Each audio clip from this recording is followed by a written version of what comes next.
No matter if points are gained or points are lost, there will be much to discuss.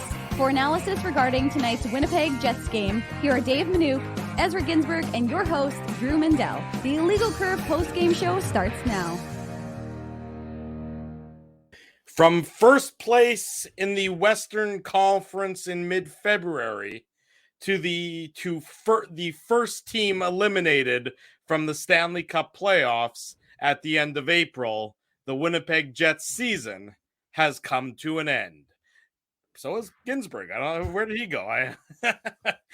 Good evening, Winnipeg. Good evening, Manitoba. And for all those joining us this morning now as the clock strikes midnight, we say good morning, universe, and welcome to the Illegal Curve post-game show.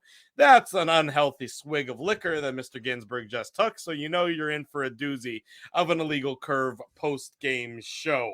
Now I'm ready to go. Alongside Dave Manouk, alongside Ezra Ginsburg, I'm your host, Drew Mindell, here to discuss the end of the Winnipeg Jets season as they go into Vegas and no-show a critical must-win Game 5, resulting in the end of the regular season. They lose 4-1 tonight. They lose the series 4-1. The Winnipeg Jets, as we know it, I strongly suspect, are going to go through an off season of upheaval.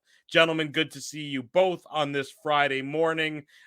Ezra's already drinking heavily, so Dave, I hope you're the sober of the two.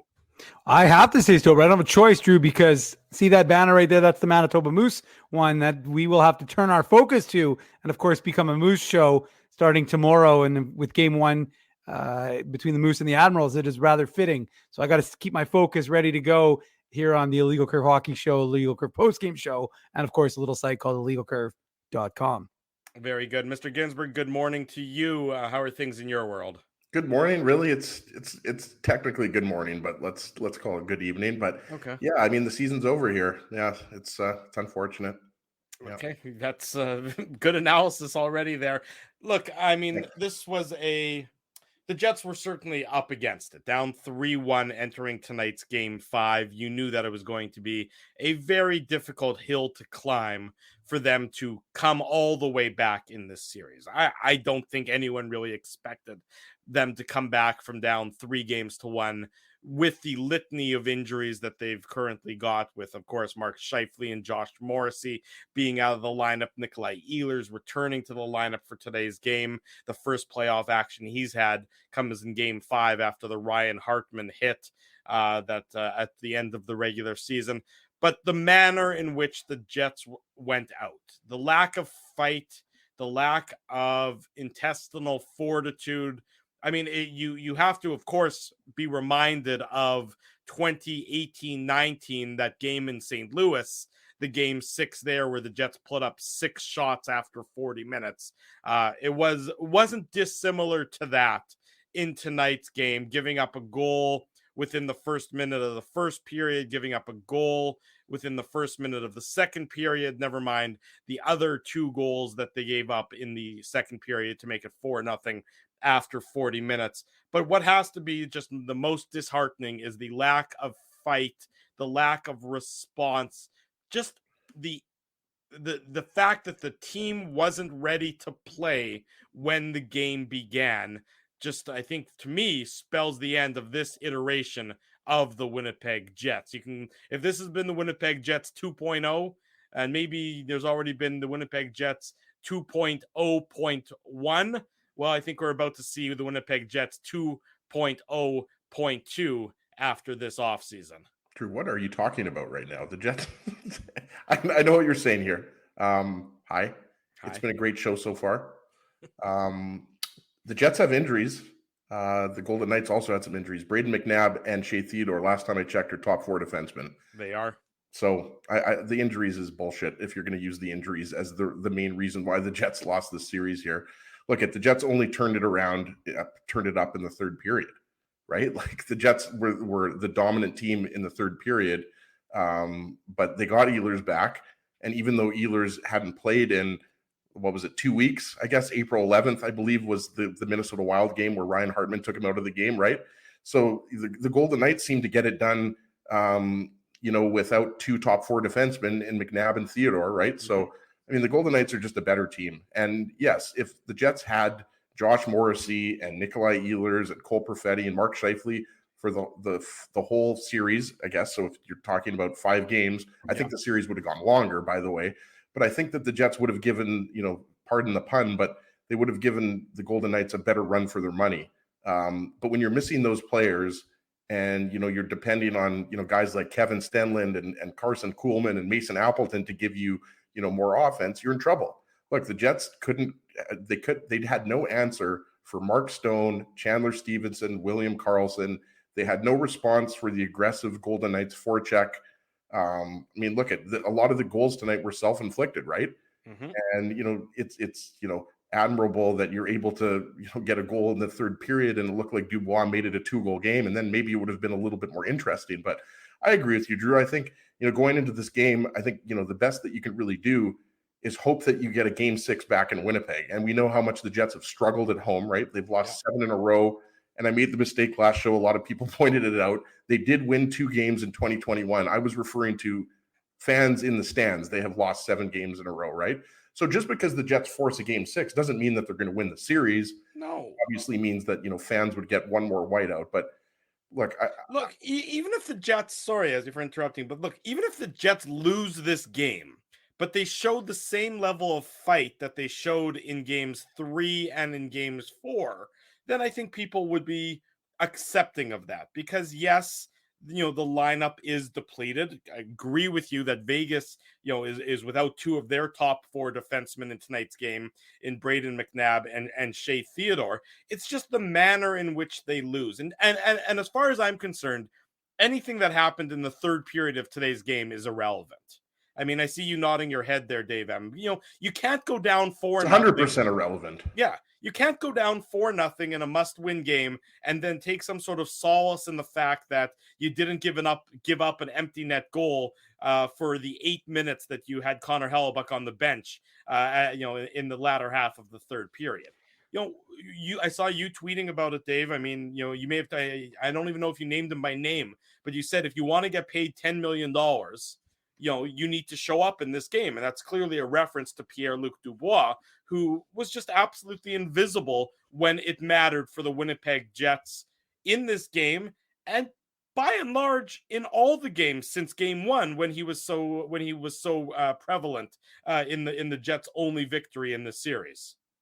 Like, I mean, the fact of the matter is that these guys, we don't create these narratives. It's not like I said one day, hey, I'm going to put this guy into this category. And then I tried to create, make sure that I could prove my narrative after the fact by, amending things. I mean, Mark Scheifele is the one who said, I want to be one of the top players in the same breath of Connor McDavid and Austin Matthews. We didn't force him to say that. Those were his words, and I'm not saying that Pierre-Luc Dubois said he's worth $10 million, but the fact of the matter is that these guys, we know this is what they're thinking, right? Oftentimes. And so all I said was, if you want to be a guy who is worth that kind of money, then you have to show up, and you have to show up when your team needs you, because they're down, a guy who scored 42 goals in the regular season and a defenseman who had 75 points in the regular season. And, with all due respect to Neil Pionk, who tried to step up for Josh Morrissey, he is not Josh Morrissey.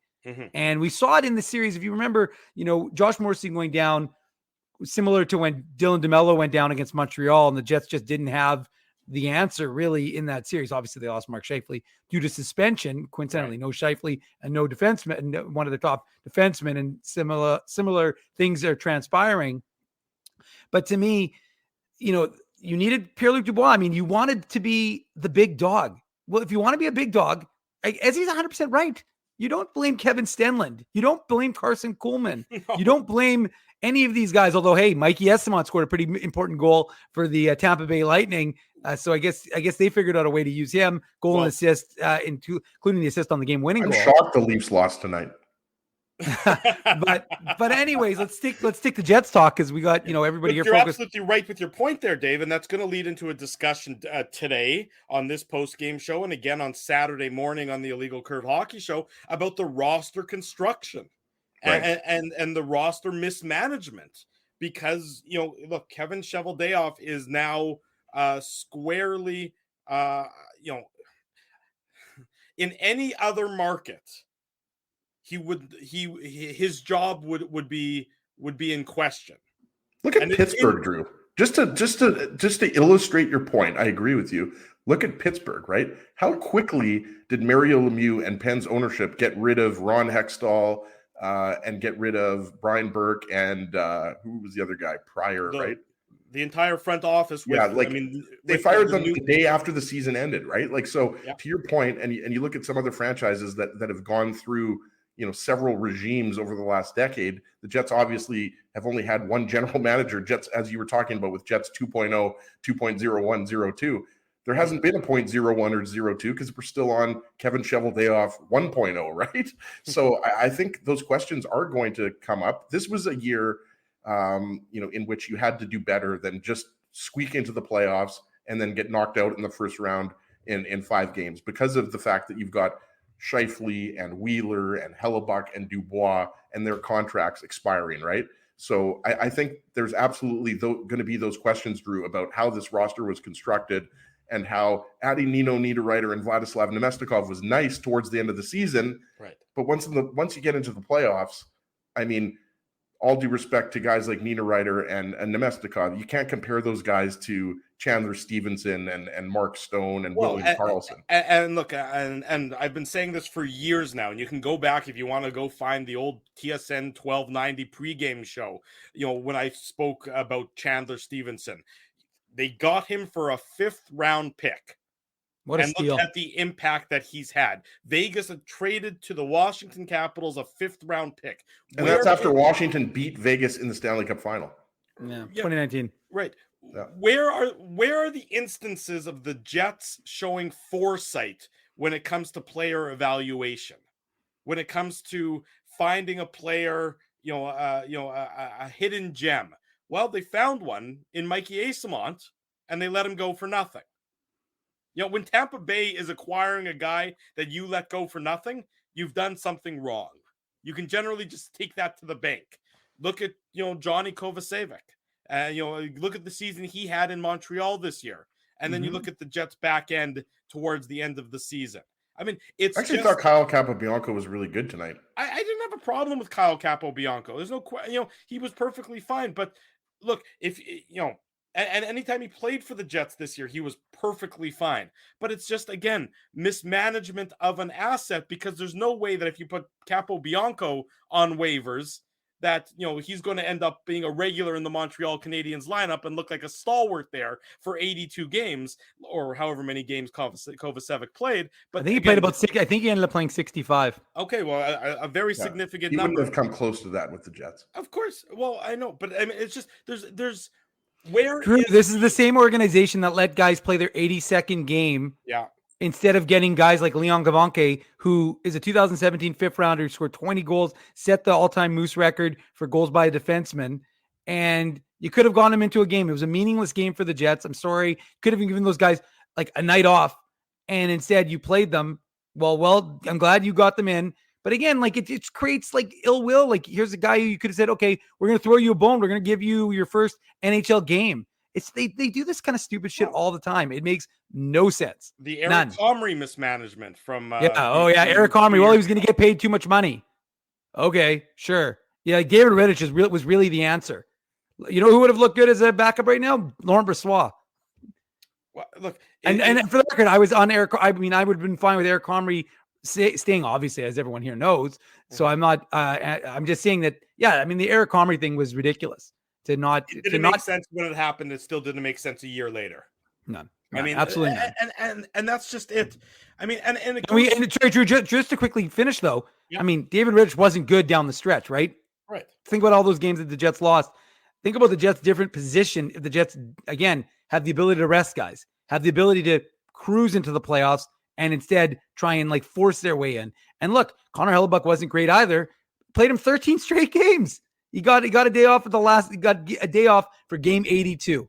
Mm-hmm. It was poorly managed from the beginning. I mean, look. And I don't think. Let's be realistic. As it all was going downhill. It was all going downhill after when Drew called the Jets elite. Once Drew called the Jets elite, It was over. Yeah, It's true. It's that all was the my kiss fault. of death. Yeah, Like, and I keep saying Drew's shutout. fault. I kept saying shutout all the time as well, and you know the power True. that I have.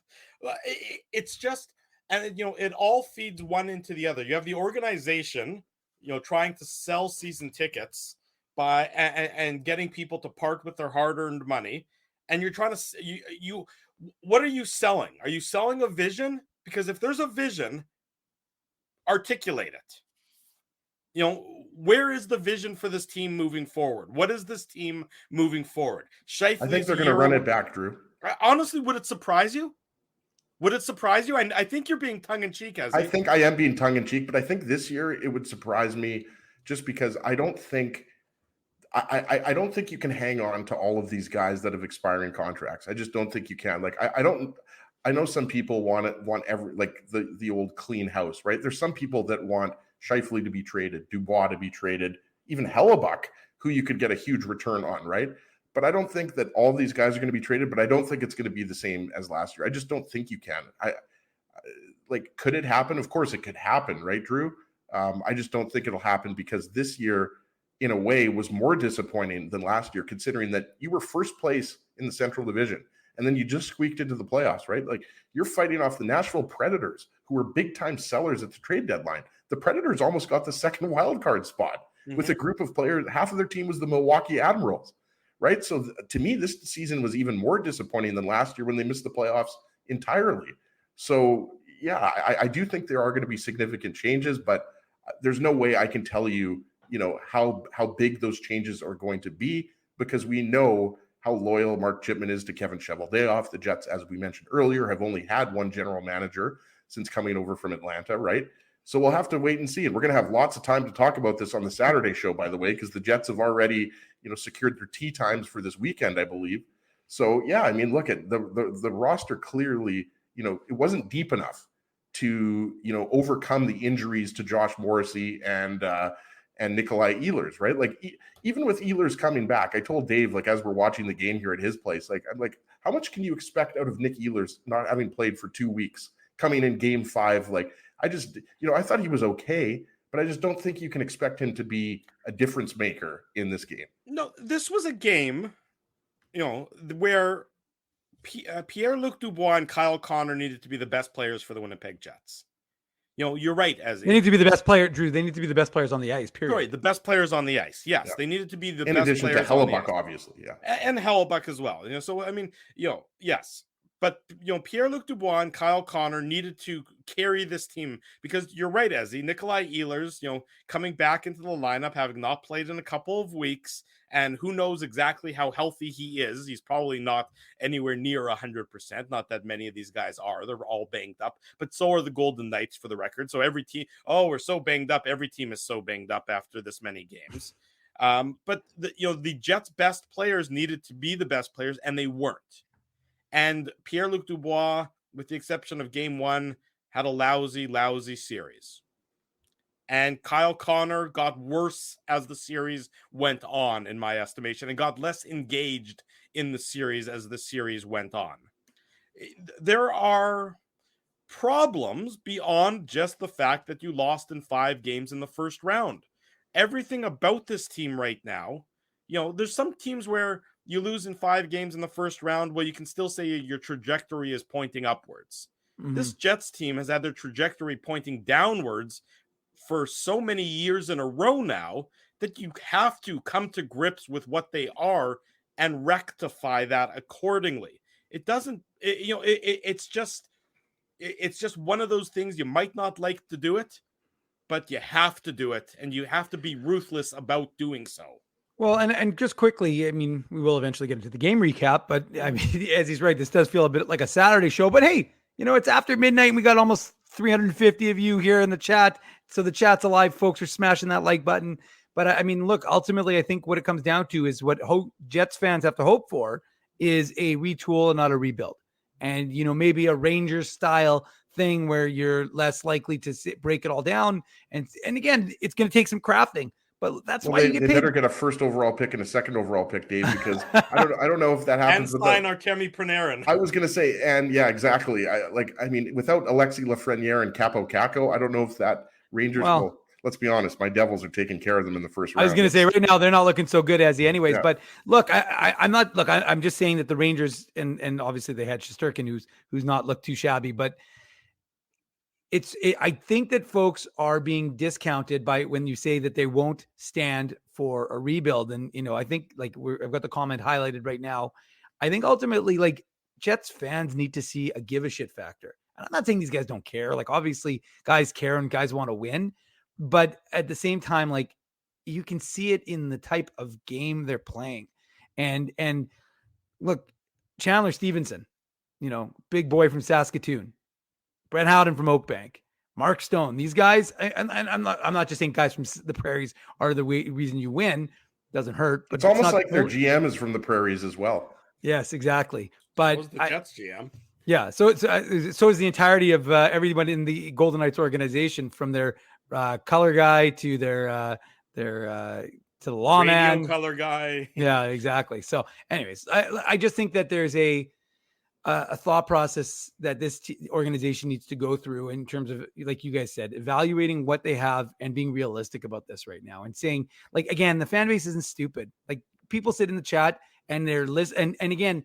The chat, obviously people are passionate. People have their positions, and some people are wanting more Canadians, and some people say they want more skill, and whatever it is, whatever your passion is, people have it for this team, which is good. But I mean, at the same time, at the end of the day, these guys need to be honest with themselves and say, look, we've given this core the shot they wanted. I mean, you've given Kevin Cheveldayoff the shot he asked. You said last year was an aberration. You said that this year was going to be better. And sure, losing Josh Morrissey after the year he had was absolutely disheartening and changes the trajectory of this series. And losing Mark Scheifele, scored 42 goals for you, the career high for him, absolutely has an impact on this series. And not having Nikolai Ehlers for 4 games absolutely has an impact on this series. But at the end of the day, that's just the way it is. And so what are you going to do? Oh, well, you know what? We had these extenuating circumstances for the playoffs, but really we were okay for the regular season. So therefore, we're going to run it. Like, no one is going to buy that. No one's going to buy that. Look at a team like Carolina, right? Max Pacioretty's missed almost the whole season. Andrei Svechnikov has been out will be out for the entire playoffs. They're up 3-2 on the New York Islanders. And I realize the Islanders have made it interesting, but I'm just saying Boston with Patrice Bergeron, like, newsflash, other teams also get injuries. You know what I mean? So, like, don't get me wrong. If Morrissey's healthy for the whole series, if Ehlers is healthy for the whole series, if Scheifele's healthy for the whole series, I do think this series does go to 6 or 7 games, and then we could have the debate, whether, with the way the Jets were playing, if they could beat the Golden Knights, Dave. But you're 100% right. The roster was flawed. It's a good team. I still think the Jets are a playoff team. Like we talked about it. Well, Dave and I picked the Jets. Drew picked the Golden Knights. So obviously Drew's the genius of the group. Oh boy. But, I think they're much better than a 95-point team. And they were on pace to be like 105 to 107-point team back in January. But we know what happened. They were below 500 for the last 3 months of the season. So it's obviously a super disappointing finish to the season. But yeah, if most Jets fans, I think, want and expect some big changes this offseason. They want to be treated with respect about where this team is going. And it ties into the season ticket campaign. If you're asking me to part with my hard-earned money, I want to know what I'm buying. Am I buying the status quo? Well, I've seen the status quo. I don't want to pay full price for that. Am I buying hope? Am I buying the future? Am I buying something that's going to leave me excited? Well, then maybe I'm willing to do that. It's about treating the fan base with respect and giving them the vision, understanding what the vision is for this team. I'm not certain what the identity of this Jets team is. And that's been the question I've had, not just for this year, not just for last year, but for a number of years now. What is the identity of this Winnipeg Jets team? Where is the... Well, it changes from game to game. That's the major issue, right? Like, yeah. And we saw it even in this series, right? Like, Dave's right. The first game in Vegas, the Jets dominated the Golden Knights. And then First 20 everybody's saying, minutes. Yeah. people were even saying, and I'm not joking when I say this, people were actually saying that the Jets might sweep the Golden Knights or beat the Golden Knights in 5. That's because Drew is calling them elite, Ezzy. Well, exactly. Drew had to use that word again, but no, I mean, so obviously the Jets have that ability in them to play like that, and that was without Nikolai Ehlers. So yes, you had Josh Morrissey and Mark Scheifele, but if you play that system from game to game, you don't need Josh Morrissey in the lineup. You don't need Mark Scheifele in the lineup. I mean, look at the Golden Knights. The Golden Knights were a 111-point team with 5 different goalies. They overcame adversity. They overcame adversity, and the Jets overcame adversity early in the season when they had all of those injuries, right? Nick Ehlers and Mason Appleton, and it goes on and on and on. So the Jets were getting by with, guys like Mikey Essimont and Axel Jonsson-Fjallby, Carson Kuhlman, guys like that. But you're right, Drew. I mean, the identity. I mean, we know that the Jets have been built on speed and skill. We know that.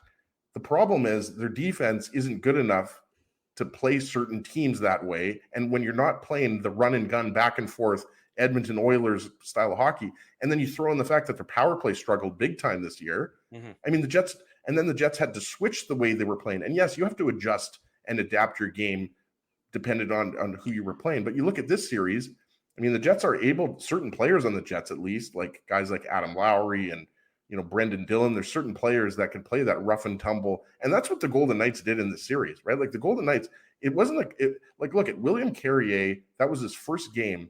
And who did they take out? They took out a guy with 98, 99 games of playoff experience in Phil Kessel. Yeah. And yes, Kessel hasn't been one of the better Golden Knights. He had a couple assists and he wasn't bad. So that says a lot that you're able to take out Phil Kessel, put in William Carrier, and Carrier was laying the body on Neil noticeable Pionk. Immediately. He was noticeable. He's a fourth line guy, right? So that shows you the difference in the depth and in the quality of the depth.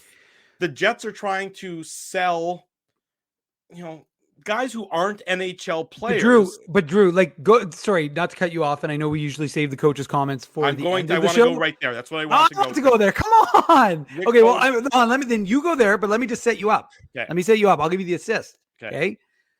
So you're talking about the role players, but really, and again, what my focus is. As long as Drew doesn't role play, I think Dave will be okay. Especially after midnight, Ezzy.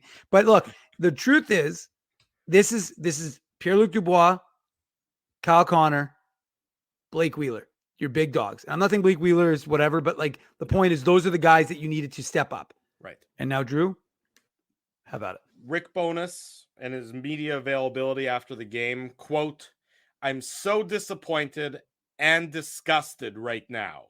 There was no pushback. The same crap that we saw back in February." That's the Winnipeg Jets head coach. Is that a guy that's going to be back next year? I think that's a guy who's not coming back if the same roster is back. That's to me that him saying that I'm done with this roster. That's what it's telling me, is that I'm done trying to get something out of this roster. I've tried all year. I gave it my best shot. They won't respect me. They won't listen to anyone else. That's what I'm hearing from that comment, is that that's not a guy who wants any interest in coming back to coach this team if this team remains in constructed in the same manner. And he's not wrong. And Drew mentioned it, right? Like, you get scored on early, like really early in the game. A minute into the game, you're scored on. Less than a minute, 30 seconds, 50 seconds, whatever. First shot of the game. And it's not just that. The Jets only had a couple of shots midway through the first 8 to 10 minutes was dominated by the Golden Knights. The Jets had nothing going. And then towards the second half of the first period, the Jets started to come along. But you're already now climbing up the hill, right? Like, you're already up against it. And the Jets have had a lot of trouble early on in periods. And then what do the Golden Knights do? They score again early in the second. Mark Stone, who's obviously been a Jets killer in this series, scores early in the second period. And the game's essentially over when it's 2-0. Yes, the third and fourth goals that put the game out of reach, but you got the feeling when Mark Stone scored early in the second that the third and fourth goals were coming because the Golden Knights were generating all the offense. So I'm not surprised at all to hear that from Rick Bowness. It's the same type of stuff we heard from Paul Maurice before he quit on the team. He said, Rick Bowness said that the Vegas best players were so much better than the Jets' top players tonight. I mean, Rick Bowness didn't, there were no sacred cows here. He didn't mince words. He did not mince words. This is it's not going to be a traditional post-game show where we go through the Betway game recap. I don't think we need to do the goal-by-goal analysis. Oh, no, we're going to do that as well. Come on. Well, I'm just going to... Drew, this is our last show. This is our last show of the 22-23 season. I'm aware that it is, Dave. We got to start prepping for the draft. The Betway game recap is brought I don't to you think the by Jets are getting Betway. Bedard. One of the most trusted voices in sports betting. Someone did text me and say, "Is it too late for the Jets to fail for Bedard?" Yeah, a little too late, unfortunately. Betway is the most trusted voices in sports betting, both in Canada and all around the world. Betway is the sports betting app that puts you, the customer, at the forefront. With a large selection of betting options in sports, as well as strong promotions and fair odds. What are you waiting for? Head on over to Betway and bet your way. Must be 19 years or older to play. Please play responsibly. I see it's up on the screen. It says Moose season. Along those lines, stay with us throughout the post-game show. We have Moose tickets to give away for Game 1 and Game 2. Is that correct, Dave?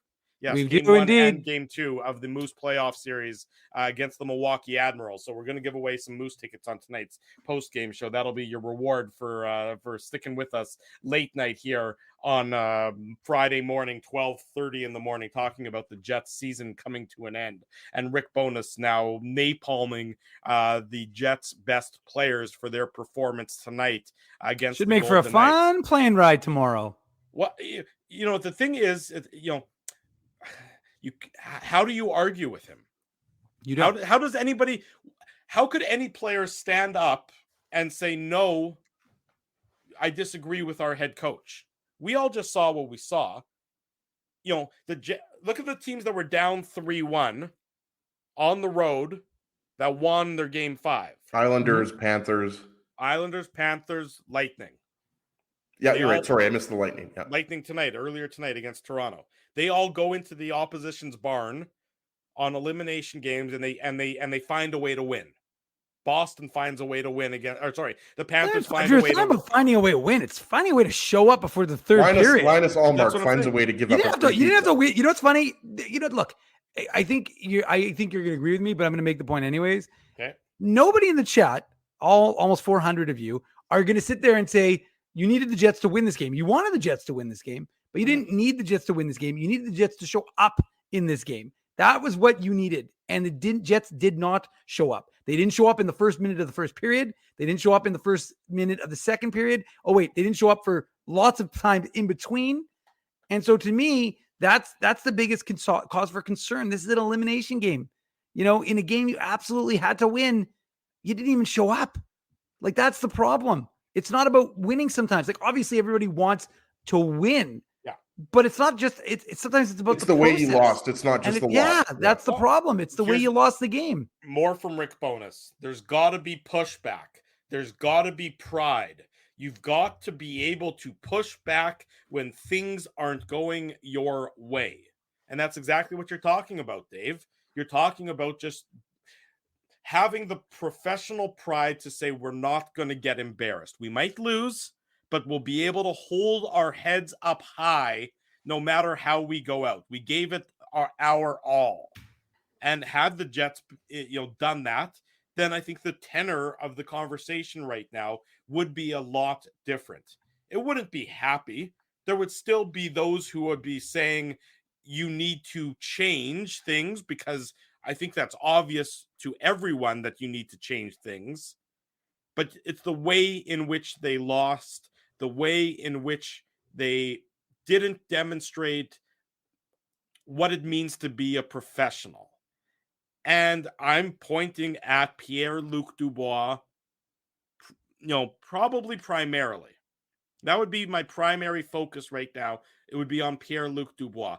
Blake Wheeler, I thought he had a pretty good series, actually. I thought he didn't have a great game tonight, but in games 1 through 4, he was one of the better Jets forwards. Absolutely. He gave everything that you could possibly give. He doesn't have any more to give at this stage. He gave what was in it. He gave what was in him to give. That's right. He did himself proud. If this is his final game as a member of the Winnipeg Jets, and who knows if it is or isn't, he's still got that 1 year left on the contract. He can hold his head up high because he demonstrated the requisite pride, that should come with playing in this kind of game. Pierre-Luc Dubois managed to both tank his trade value and tank what his next contract is going to be worth in a single game tonight. And keep in mind, this is a guy in Pierre-Luc Dubois who quit on the previous team before the Winnipeg Jets. Right. There's a track record. You're absolutely right, Drew. On Saturday's show, who are we talking about that needed to step up, right? Obviously Scheifele, and then he gets injured. So tonight, Scheifele, you can't have an impact on the game when you're not playing. So you're right. It was Pierre-Luc Dubois. It was Kyle Connor. It was, Nito Niederreiter to a lesser extent. You needed more from Vladislav Nemesnikov, but I don't think anybody really expected, a ton of offense out of Nemesnikov. No. So Pierre-Luc Dubois, even though, he had the goal that was taken away, as you mentioned, that's in garbage time with, what was there, 3 or 4 minutes left at that point, right? Although wouldn't that have made the game a little interesting? His effort level. Sorry, Dave? I was just saying, wouldn't that have made the game a little more interesting? Yeah, I mean, if it's a 2-goal game with 3 minutes left, I don't think they necessarily tie it up, but they, based on what happened in game 3, maybe they do, right, Dave? So, Pierre-Luc Dubois drew his give an SHIT factor was nowhere near. Did you already say shit during the show? Yeah, you've already sworn during the show. Yeah, you already have. True. So you don't have to play. You don't have to play PG. PG-13 at this point in time. You're in for a dime. You're in for a dollar on that front, there, Mr. Ginsburg. I mean, it's just, and again, Rick Bowness has nothing to lose at this stage of his career by being brutally honest. What's he going to do? I mean, if he never gets another coaching job in the NHL, I'm pretty sure he's going to be comfortably retired, and he's got the respect of the entire league. So Rick Bowness doesn't have any reason to hold back. But this is on the players, and this is on management and ownership for thinking that that what happened last year was an anomaly. I mean, and for a few months it looked like it was. But when things started to careen off course in January and in February and then continued in March, of course, they were like they were stunned. They didn't know how to rectify that. And isn't that the story of this Winnipeg Jets team as of late, is that they don't have a clue how to solve a problem when it's occurring. Nobody is willing to grab the reins, be it a player or be it front office, and do something that changes things up. It's the paralysis by analysis. It's the fear, and it's the constant reactivity as opposed to being proactive that has plagued this organization for years now. And you can't have it continue this offseason.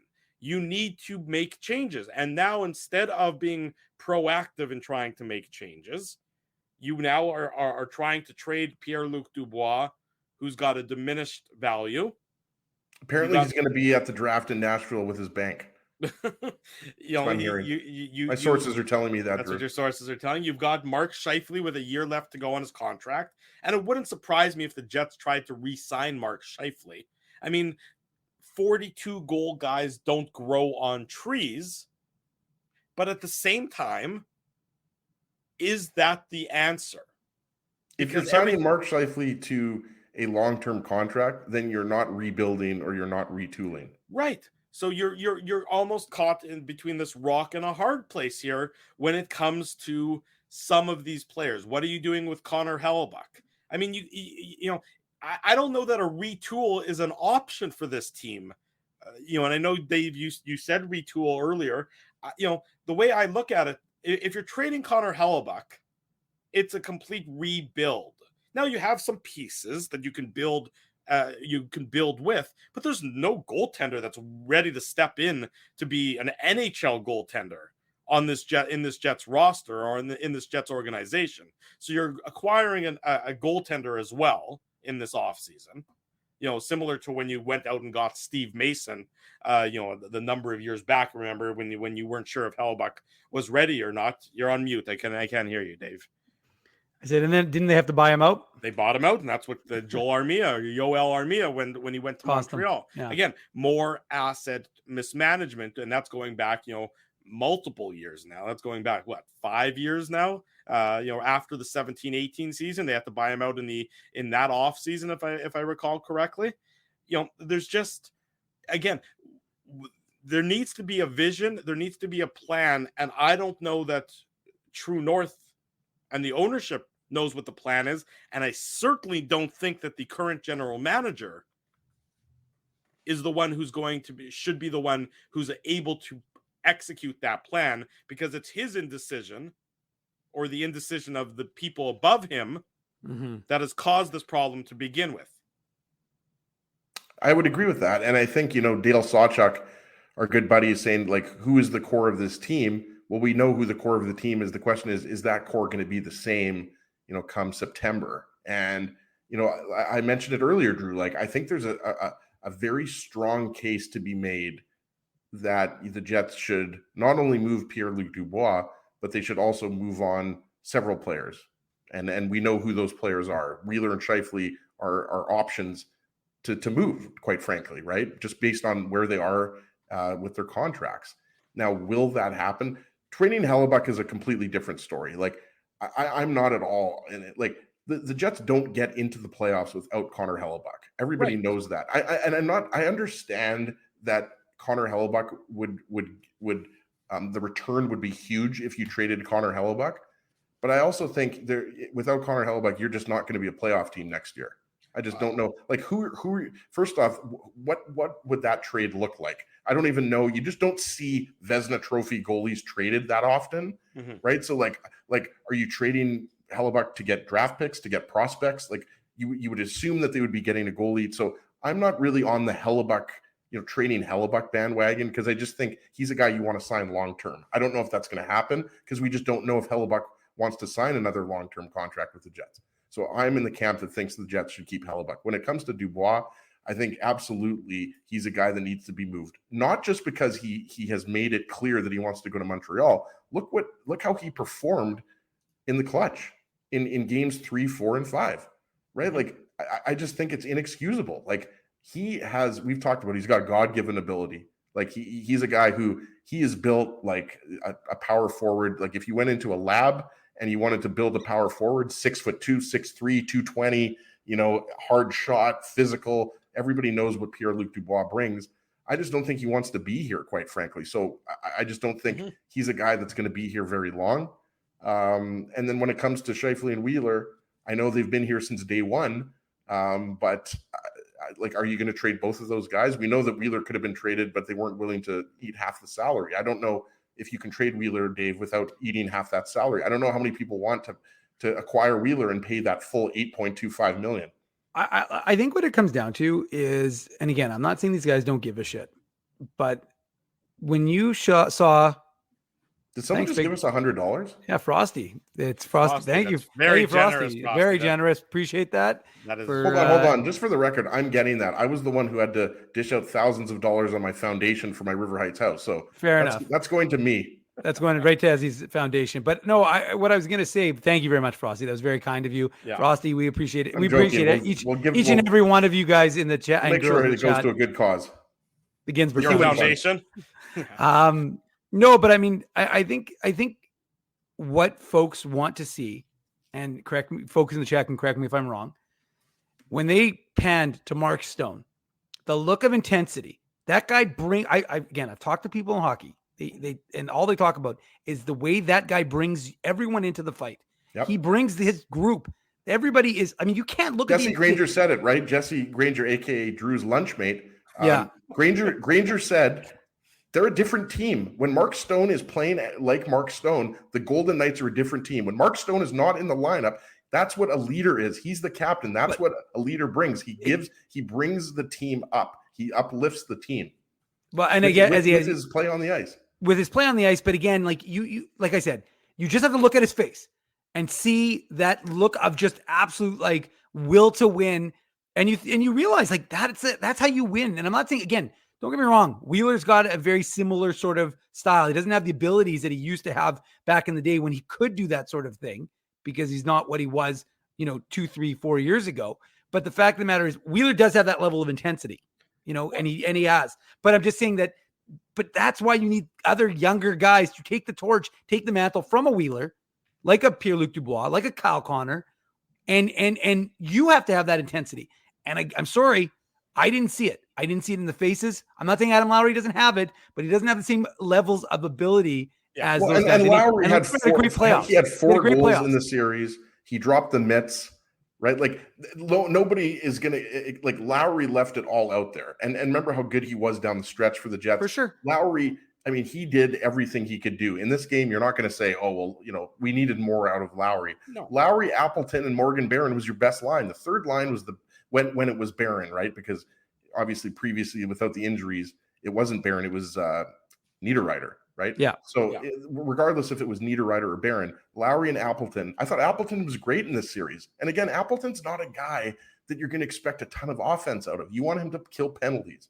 You want him to be aggressive in the forecheck. You want that energy.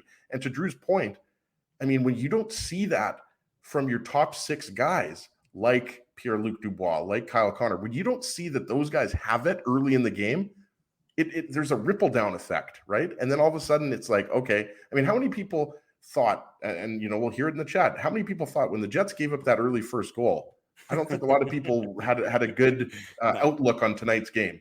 No, they didn't, and nor should they, because they saw a team that wasn't prepared to play, that wasn't ready to play. And I don't think that Adam Lowry wasn't ready to play, or Mason Appleton, but again, Pierre-Luc Dubois, Kyle Connor, Kyle Connor is a big question.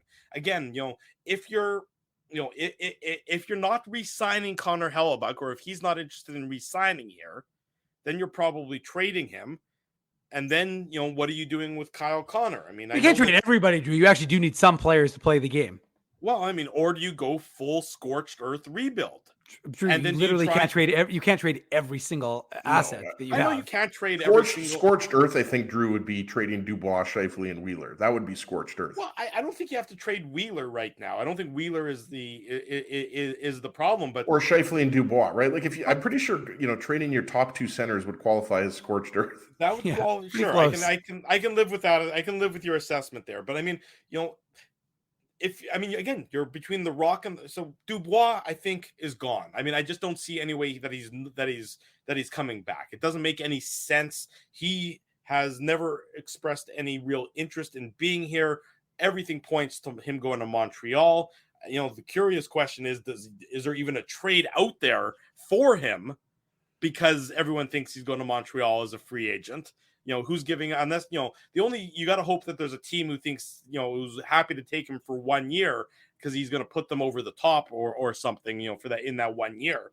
Yeah. But, if Mark Scheifele, and again, there was a lot of chatter that he might not even be back for this season. If Mark Scheifele doesn't express any interest in re-signing, well, you got to trade him as well. So you might go scorched earth.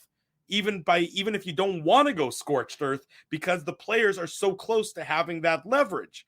And this is part of the problem and part of the issue, as I was saying, about roster mismanagement, because it shouldn't ever sort of get to this point in time where you're at the mercy of your players in determining your future actions. And that is, I think, part of the problem and part of the issue that we're experiencing. And part of the problem with Kevin Cheveldayoff as general manager, he never did anything to deal with the Dustin Byfuglien departure. I mean, in the immediacy of it occurring, I can understand why you might not necessarily be able to pivot so quickly. It happened. It was a surprise. It should never be a surprise, but let's forget about that and let's give him the time and say, yeah, okay, fine, it was a surprise. But how are you going to deal with it? What are you going to do to solve that problem? What are you going to deal? How are you going to adjust to this unexpected occurrence? And the Jets have never adjusted to any unexpected occurrences, and they've never done anything that's got the word proactive at the forefront of it. And you can't always be reactive. I know that you always want to be cautious, and I understand that you want to be conservative and you don't want to act too rashly or act too quickly. But at some point in time, somebody needs to realize, hey, trade Jack Roslovic and get Mark Stone and see what that does to your team, rather than be conservative and holding on to see what Jack Roslovic would actually materialize into. these are the things. It's like you're afraid to pull, I the feel like trigger. this is a bar mitzvah, by the way, like with all this money that's coming in. I'm loving it. And we thank everybody for this. This is very generous of all you good folks who are joining us at almost 1 a.m. Almost 400 of you joining us here on the Illegal Curve post-game show. We remind you, we don't go anywhere. The post-game shows might end. The Saturday shows go strong, so we'll be back Saturday morning, 9 a.m. for the Illegal Wait, Curve. aren't we doing a Moose post-game show now? I don't know. We can talk about that after. By the way, I don't know if you guys noticed that Ali K is in the chat. Or she was in the chat earlier, so hopefully Ali K is still watching. But great to see Ali K because we kind of lost touch with her a little bit. For those of you who don't know, Ali K is from Arizona. And well, if you don't know, you should have read the little site called legalcurve.com where we called about the incredible odyssey. I may have called it journey of Ali K from Milan to Minsk and from Phoenix to Winnipeg. She came to Winnipeg years ago for the Jets for the first game. For the first game, she was a Remus is even there's Remus is in the chat and he's acknowledging Ali K as well. That's how she goes way back with us. In fact, for the record, but Drew, to get the story straight, Ali K came to Winnipeg because she was in Arizona. She lived in Arizona. She's not from Arizona originally, though. She's from Michigan originally. Yeah, she's originally from Michigan. Yeah. But she was a big supporter of Winnipeg getting a hockey team back, and so she actually flew to Winnipeg for the first game without a ticket. She had lunch with us at a tavern, if I recall correctly, and then we were going to the game, and we told her, Ali, just try and go to the will call, and see if you can get yourself a ticket. She did while we were broadcasting from there. That's right. She was standing in line. Right, and she stood in line, and she got a ticket into the game. So Ali K was a legend, flew from Phoenix, got into game 1. She was there from the beginning. Huge IC supporter. So thank you, Ali K, for joining us tonight. Ali K. There you go. Exactly right. But, I mean, going back to what I was saying, again, there just needs to be... There needs to be a change for this Winnipeg Jets team. Unfortunately, everybody and everything in life has a shelf life, and it doesn't mean that Kevin. Except for these three bozos. By the way, Drew, you're fired. Show. Thank you. Kevin. Drew, we got some bad news after the show. That's fine. You can give me the bad news after the show all you want. Doesn't mean that Kevin Cheveldayoff can't work for True North. It just means that somebody else needs to be the one making the decisions. Oh, boys, I forgot to tell you. I've actually, Zinger called me. I'm now the GM of the Winnipeg Jets. Congratulations, Dave. And we're all in trouble is what it basically boils down to. No, you wouldn't be in trouble. Just everyone would be like, why are all the Moose players playing for the Jets and all the Jets have been sent down to the Moose? Well, there's just obviously shortcomings, when it comes to roster management and talent evaluation. Now, that's not solely on him. That's also on some of the pro scouts for the Winnipeg Jets. But, they haven't been able to unearth players to really develop. They're trying to get these guys who are fringe AHL, NHL guys, and they're trying their hardest to turn them into NHL regulars. And they might be NHL regulars on the Jets. But ask yourself, how many of the guys that are in the bottom of the Jets lineup in today's game or in this series were going to play for Vegas? Were any of them? And this isn't me trying to be insulting to Kevin Stenlund or Carson Kuhlman or Saku Manalainen, but or Alex Johnson or Axel Johnson Fialbi, in game 5 and game 4. But those guys wouldn't make Vegas's lineup. They wouldn't crack Vegas's lineup. I'm not entirely sure Mason Appleton would crack Vegas's lineup. He probably would, but it's a question. It's, again, the Jets are not developing players and, to the same level that so many of their opponents are. And it's part of the problem when you see when it comes to the performance on the ice. These guys that are strictly heart and soul without the requisite talent to be NHL players only can get you so far.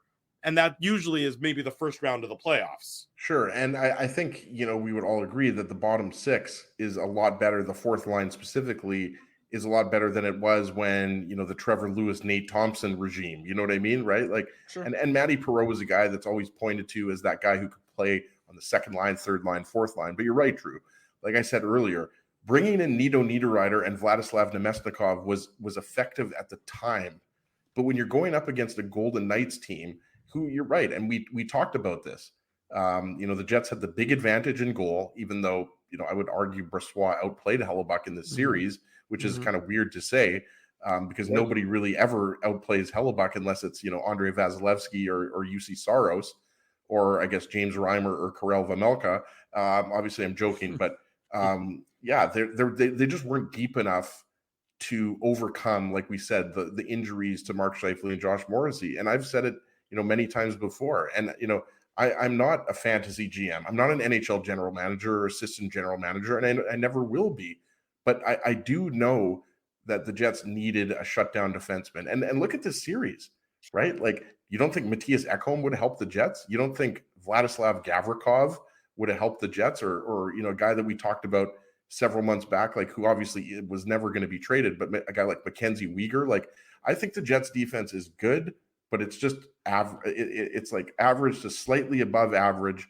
And then you look at the forward group, and then you take out Mark Scheifele, and then all of a sudden, it looks like a very average group of forwards after, as we talked about, after Pierre-Luc Dubois, after Kyle Connor, after Blake Wheeler, right? So, yeah, the Jets probably should have been more proactive early in the season, Drew, to your point.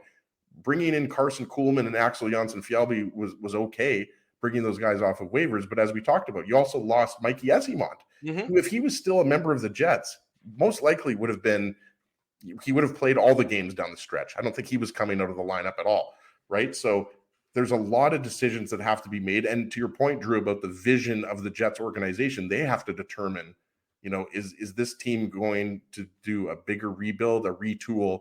And then you decide, after you've answered that question, then you decide what you're going to do with some of your core players. But there's no way that you can run it back this year, but especially in a year in which you're trying to sell season tickets. Like you said, the Jets, for the first time since they've been back, don't have 13,000 season ticket holders anymore. So they need to make sure that they get it right this summer. And Ezzy, not only do they not have 13,000 season ticket holders, but all those folks that, remember, they were trumpeting, we've got all these people on the wait list. We got all these people on the wait list. I believe the wait list is gone. So, I mean, nothing believe about it. The wait list is gone. So what I'm saying is that you're now trying to repopulate things. And part of, look, we're not here to shit on the Jets. Like, that's not what the purpose is. We don't do this show just to denigrate them. I think it's part of what they need to do is they need to open their ears and listen to their fans, and and listen to what people have to say about this organization.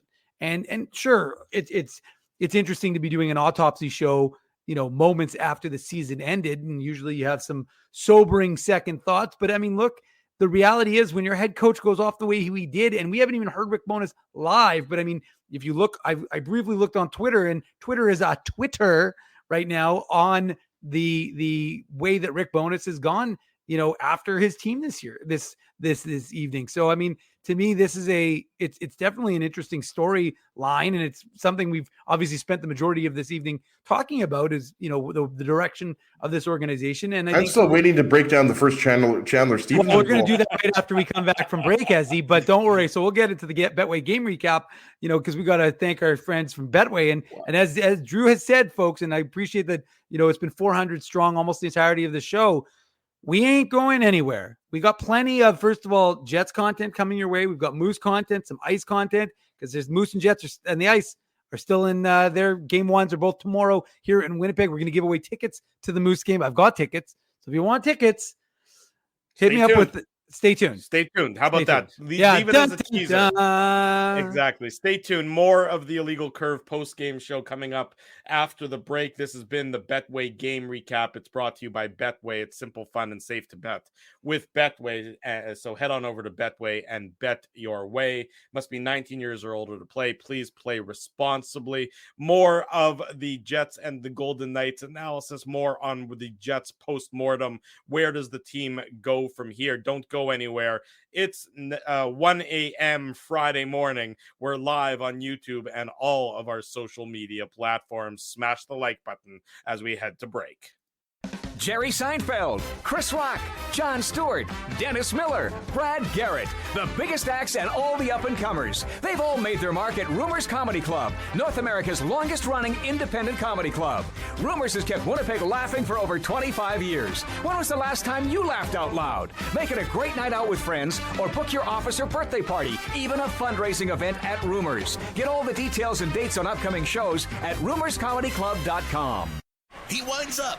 Oh! Whoa! Looks like Ezzy took that one right in the choppers. A blistering fast puck hurts like HE double hockey sticks. That's why I let the pros at Linden Market Dental Center turn my yow into wow. Get your brilliant smile back with state-of-the-art restorative and cosmetic dentistry from real pros. And remember, always wear a mouth guard. Now that's solid on ice advice. Learn more at lindenmarketdentalcenter.com. Creating smiles for life. Whoa, Ezzy, everything okay? You look stressed. Of course I'm stressed. We're moving, the house is upside down, the kids failed miserably at packing the fine china, and my life is in chaos. Chaos!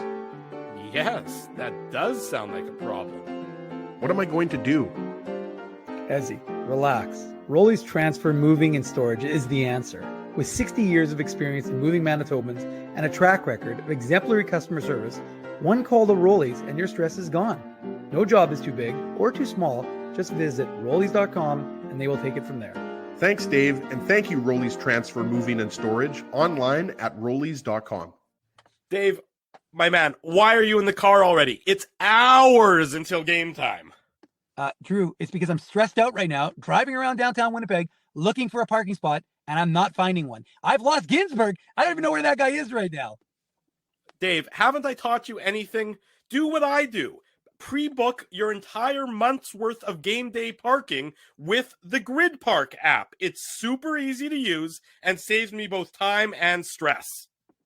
Well, Drew, I'm not independently wealthy like you are. So I'm sorry that I don't have millions of dollars to pre-book my parking month in advance. What's that going to cost you? $25? How about $5? Come on, $5? No way. $5. I'm not telling you a lie. And our listeners can get a free park with the new special promo code Illegal Curve. Guess what? There's more. There's more, Drew. You're lying to me. What more could there be? Grid Park now has underground parking, so my car can stay warm during the game. So wait a second.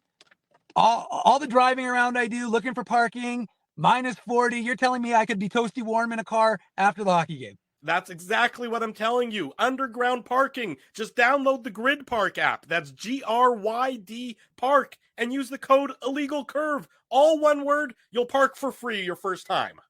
Hi, it's Drew from Illegal Curve here. Selling your home can be stressful, but it wasn't for me. Thanks to my friends at Zappia Group Realty, they made the process so easy. My home sold within 48 hours and with multiple offers. Zappia Group Realty took care of everything with their exquisite customer service and attention to detail. If you want to sell your home for more in less time, get started by talking to Frank and Mauro Zappia of Zappia Group Realty. Online at zappiagroup.com. For 3 generations and over 80 years, Tough Duck has been making apparel that works and plays as hard as the people who wear it. From jackets to work boots and everything in between, Tough Duck's clothing can handle the harshest environments, even the Illegal Curve hockey show. Work to live, live to play. Visit toughduck.com. Shortly after 1 in the morning, welcome back to the Illegal Curve post-game show. Drew Mandel, Dave Minuk, Ezra Ginsburg for the final time in the wee hours of the morning for this 2022-23 Winnipeg Jets season. Of course, Saturday mornings, Illegal Curve Hockey Show will continue to go strong, so you'll be joining us each and every Saturday at 9 a.m. We might pop up with some extra shows here or there, depending on how things shake out for the Winnipeg Jets and when the news warrants it happening. And of course, we'll have extensive draft coverage, including live coverage of the round 1 of the NHL draft, whatever day that is, sometime in June. I don't have a calendar handy and I'm not about to look at one, but stay tuned is what it basically boils down to. We are not going anywhere. There was another part of Rick Bonus's post-game quotes that I know that are certainly well, Ezzy and I just watched it, and let me tell you, dear Lord. Yeah, he's heated. And the part that jumps out at me the most is, so we heard I reiterated the comments about no pushback. It's the same crap we saw in February. This is the part that I hadn't seen before. As soon as we were challenging for first place and teams were coming after us, we had no pushback. And what that means is, as soon as the games got a little bit harder, and as soon as teams didn't take us for granted, we had no ability to elevate our game. What he's saying is the Jets need a spine. They need intestinal fortitude. Exactly. Right, Drew? And you know that, right? Exactly. And you're right. So, good on Bones. Like, Dave and I watched it during the commercial break, because obviously those comments, his comments were while we were on live to start the post-game show, right? So, yeah. I mean, I think anybody watching that game would not only be disappointed in how the first period started, but how the second period started and how there was no real pushback until late in the third period. When it didn't matter. And the thing is, like, I think if you look at how the Jets were playing in January, February, March, and then obviously the last 8 or 9 games of the season, once Rick Bowness moved Mark Scheifele to the wing, and then you had Vladislav Nemesnikov in the middle, clearly the Jets went on a run. Hellebuck was really good. But I think, what happened in January, February, they weren't able to, sweep that under the rug. I think that kind of reared its ugly head here in this final. Pardon me, in this playoff round, in this first round. So it's really disappointing. And then you throw in the fact that the Jets were really dominant in the first game, and they couldn't get anywhere close to that, right? Like, they were down 3 goals in game 3, and then obviously, they forced overtime. But, the whole key is you don't get down 2 goals. You don't get down 3 goals, right? And they did that again tonight. So you can't always play from behind, and you can't always depend on Connor Hellebuck making 35 or 40 saves.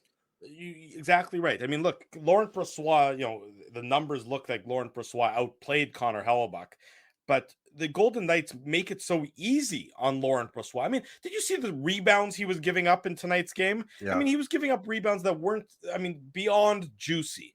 But what happened? I remember those rebounds when he was the backup of the Jets. I mean, right. that's always been really the knock on Brossoit, is that his rebound control and the fact that he'll give up the odd, quote unquote easy goal. The difference is you couldn't get to the middle, Drew, and I think that's what you're getting at. Is exactly the Golden Knights? I had a picture, from Colby Spence, our crack photographer, and welcome back, Alex James. I want to welcome Alex back. He's had to deal with some health issues, but Alex is back and feeling good again, and he was able to shoot the Jets game for us.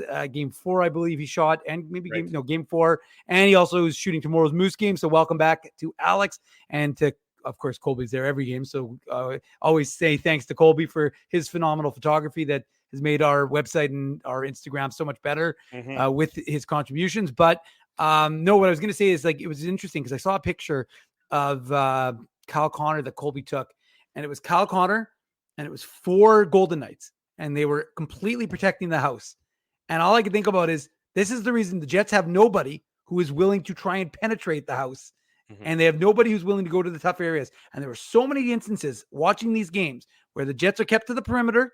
And it's all that Bruce Cassidy has talked about. You don't let them get to the middle.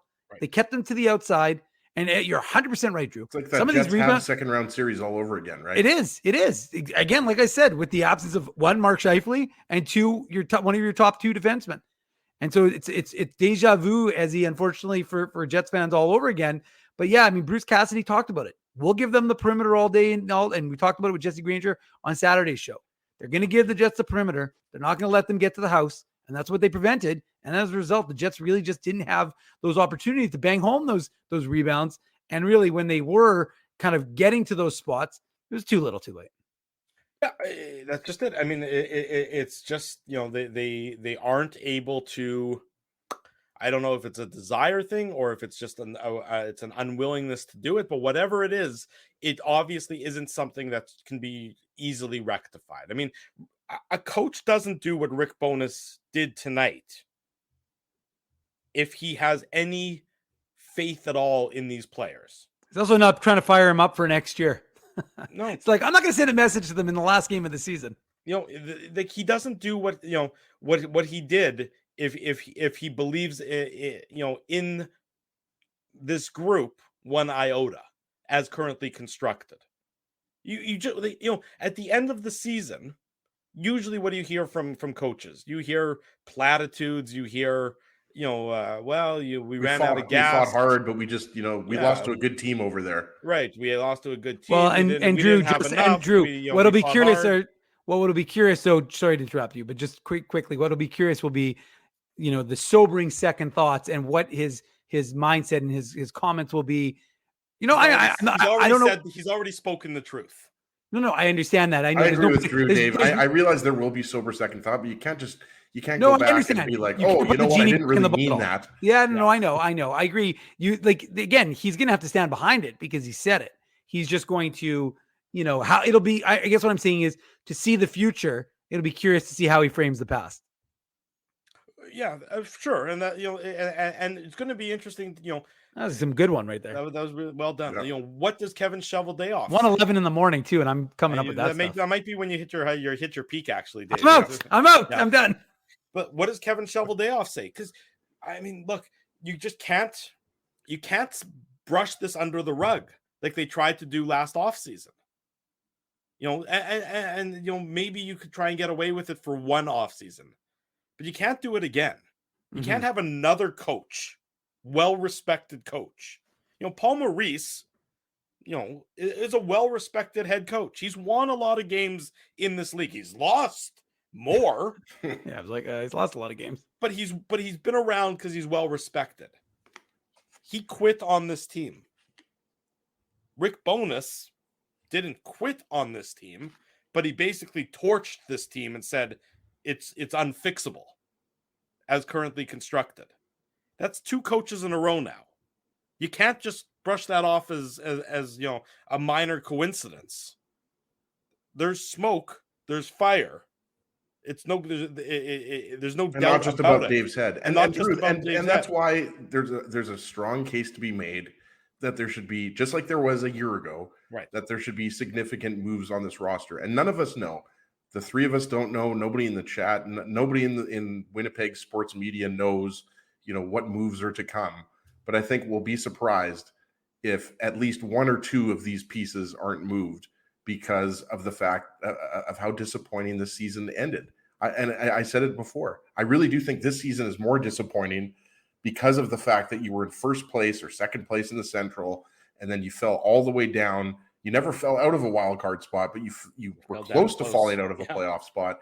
And also just the way that, again, Mark Scheifele gets injured again. Nikolai Ehlers misses 4 out of the 5 games. Josh Morrissey, your best defenseman, he misses the majority of the series, right? It's just there needs to be significant changes, not just, bringing in, some depth players. We're talking about moving some core pieces and potentially moving on from Kevin Shoveldayoff. I'm not advocating for him to be replaced. I'm just saying, I think you have to, at the very least, be considering a new general manager. It doesn't matter what I think.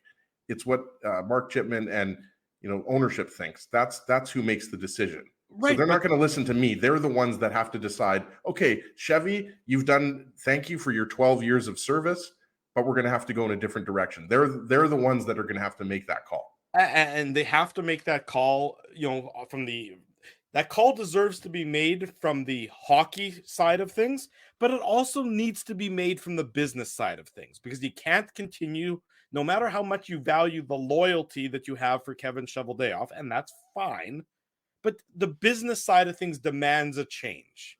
If I'm running a restaurant and I have a head chef that used to be a great head chef, You're a restaurant, Drew? But his food is getting gradually worse by the year until nobody's coming to the restaurant anymore because the food sucks, you got to make the change. You might not want to make the change. You might love that head chef. You might be but you're running a business. And if you want to stay in business, you have to make the change. You have to make some hard decisions. And that's where the Winnipeg Jets are. You might, if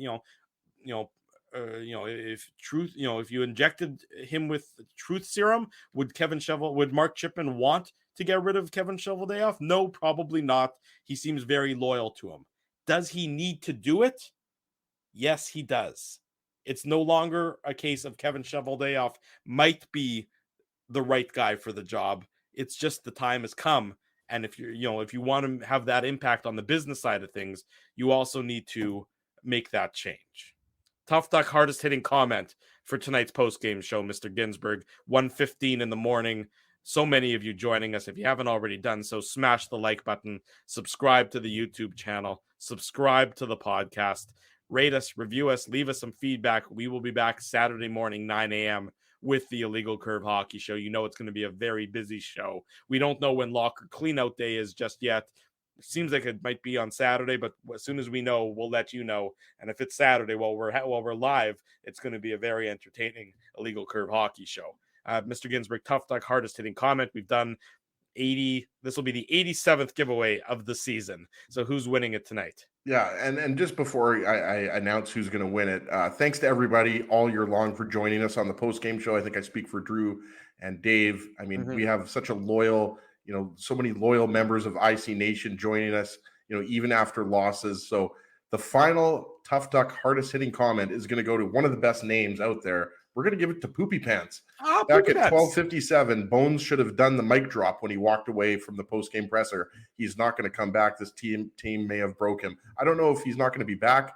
Also, because Poopy Pants is just, showing off a great catch there. So love that avatar as well. So Poopy Pants, send me an email, Ezra@illegalcurve.com. People used to call me Poopy Pants, by the way, but Ezra@illegalcurve.com. Last week. Poopy Pants, and send me your mailing address, and Tough Duck will ship out a trucker hat. So your Poopy Pants is going to get the last trucker hat of the season. Wonderful. Congratulations to Poopy Pants for joining us and winning the Tough Poopy Duck. Pants also donated some money to IC, so thank you, Poopy Pants. Oh, Poopy Pants. Nice. He's in our. So Poopy Pants, for the record, did not win because he donated the money, but that didn't hurt him from winning. That did not. Dave M., you got some tickets to give away. How do you want to do that? I do indeed have some tickets. I know Steve B in the chat has been emailing me for some tickets, so I'm going to hit Steve B with some couple of tickets, but I've also got more to give away. So if you'd like to go to the Manitoba Moose Game 1 tomorrow against the Milwaukee Admirals, then send me an email, dave@illegalcurve.com, or slide into my DMs at ICDave, or you go to the Sun. So tomorrow's game is a 7 o'clock start. Sunday, Drew, I believe, is a 2 o'clock start or 3 o'clock. I'm not 100% certain. Okay. I'll believe check it's right 2, now. Dave. 2 p.m. start on Sunday. Game 2, Milwaukee Admirals, Manitoba Moose, rematch of last year. So it should be a good one. And of course, the Ice are playing tomorrow. So there's going to be a lot of good hockey still to come in this city. And illegalcurve.com is going to be your source for all of that. But yeah, if you want to go to those games, send me an email. I might have, right now I've got the 4 tickets. And for the record, if you don't get the tickets, there's an offer for anyone who goes on the website. Check the Winnipeg Jets morning papers. Whenever the note is about the Moose, there's a link that you can click and you can get tickets for I think it's like $18 a ticket for pretty good seats. So pretty good deal. If you don't get the free tickets, you can still go for a pretty minimal cost and you'll be able to go to the game for playoffs. And it should be a lot of fun. And the Moose, I'm told, are encouraging folks to wear white. So if you want to bring some white out to the Moose, you are more than welcome to do so as well. I thought everyone was getting like a replica Dave mask. I thought it was going to be a Dave out is what I thought it was going to be at the Moose game on this coming weekend. No, but I can tell you right now, Dave might be out when suddenly the press box is filled with all these people who haven't been there all season long. I'm like, boys, no, I don't think they so. Have to come kiss the ring if they're going to start showing up. No, I'm just going to tell Perry. I'm going to tell Perry, the security guard, not to allow them in. There you go. Very reasonable of you. Dave M runs that press box. You're gonna use it like a velvet rope and everything else. And you're true. in. You're cool. You gone. That make sure that you got security around you at all times. There, Mr. Manouk. Want to say thank you to all the sponsors of the Illegal Curve Hockey Show, the Illegal Curve Post Game Show, and of course illegalcurve.com, and our newest sponsor, the Rady JCC Sports Dinner, coming up June 19th of this year, featuring Chris Chelios, Ed Belfour, and Jeremy Roenick. We're pleased to be partnering with the Rady JCC on this great event, raising money for some of the great programming that the Rady JCC does for the community. Those 3 Chicago Blackhawk legends all on one stage. So be sure to check that out. For more information, radyjcc.com. We'll have more information here throughout the Saturday shows moving forward as well. But a big thank you to them, and we're going to be there, of course, for that great event coming up on June the 19th.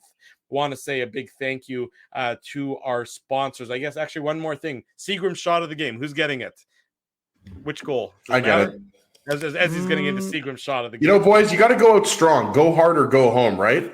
There you go. Ezzy, shoot it back. Fireball tastes like heaven, burns like hell. Ezzy getting the Seagram's shot. Boys, I've always been a team player in the 14 years we've been doing this show. So, I mean, if it means I take a fireball shot at 20 after 1 in the morning after the Jets lose, I'll do it. There you go. Mr. Oh, Ginsburg. that tastes good. I'm going to sleep well tonight. I'm going to sleep like a baby. Mr. Ginsburg gets the Seagram Dave, I'm shot. sleeping on your floor tonight. You know I have extra bedrooms, right, Ez? You're letting him upstairs, Dave? You don't let him upstairs ever. Oh, that Seagram's fireball shot of the goes game down nice.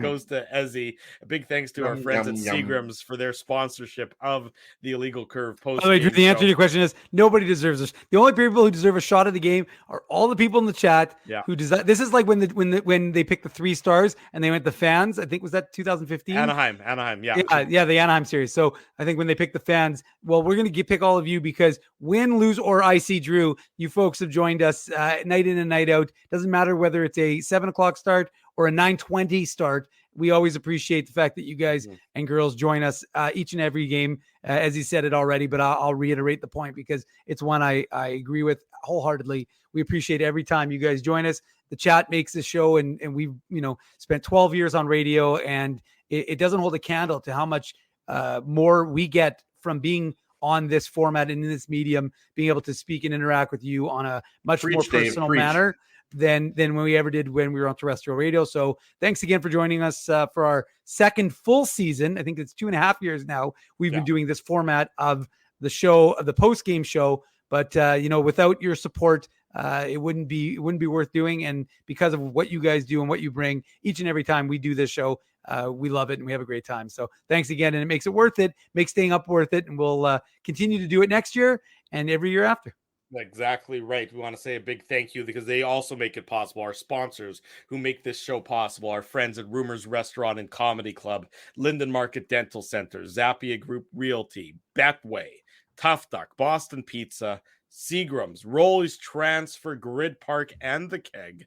Support these fine businesses because of their continued support of Illegal Curve Hockey. The first post-game show started back in October. It's now the end of April. For the 87th time this season, we thank you for joining us for the Illegal Curve post-game show. We remind you to join us Saturday morning, 9 a.m., the Illegal Curve Hockey Show. We'll be back with much more on the end of the regular Jets season. We'll be covering the end of the season in its entirety. So that'll happen every Saturday moving forward. Even if there's no post-game shows, the Saturday show continues strong. We thank you all for joining us. If you haven't already done so, smash the like button. Subscribe to the YouTube channel, subscribe to the podcast, leave us feedback here, there, and everywhere, because we always like to know what you guys think of our fine programming. For Dave Minuk in the top corner, for Ezra Ginsburg in the bottom middle, I'm your host, Drew Mindell. Thanks for joining us. Until Saturday at 9 a.m., we wish you good night and good luck, and thanks for watching the Illegal Curve postgame show. Thanks for listening to this broadcast from Illegal Curve Hockey. For more great Illegal Curve content, subscribe to the Illegal Curve YouTube channel, follow at Illegal Curve on Twitter, Facebook, and Instagram, and visit your online home for hockey in Winnipeg, illegalcurve.com.